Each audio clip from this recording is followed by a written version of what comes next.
Tribuners, bersama saya Nur Fajriani Ririn dalam program Tribun Hot Topic.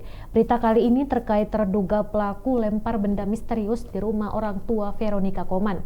Polisi masih menyelidiki kasus pelemparan benda misterius di kediaman orang tua Veronica Koman di kawasan Jelambar, Jakarta Barat. Setelah 3 hari menyelidiki, beredar rekaman CCTV yang memperlihatkan 2 orang yang mengendarai sepeda motor. Sambil berboncengan, pengemudi motor itu mengenakan jaket ojol dan penumpangnya berbaju biru tua melintasi depan kediaman orang tua aktivis Papua itu. Kedua orang itu diduga kuat sebagai terduga pelaku teror yang melempar benda hingga meledak.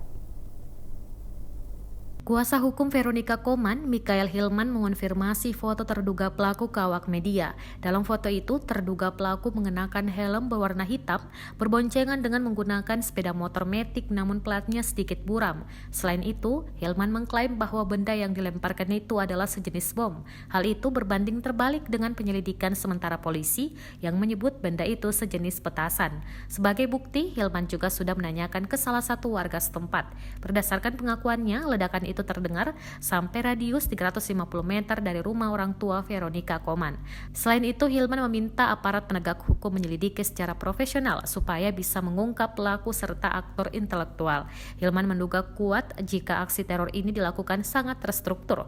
Para pelaku yang terlibat diyakini lebih dulu mempelajari situasi di tempat tinggal orang tuanya. Terima kasih telah menyaksikan Tribun Hot Topic kali ini. Jangan lupa like, subscribe, dan komen.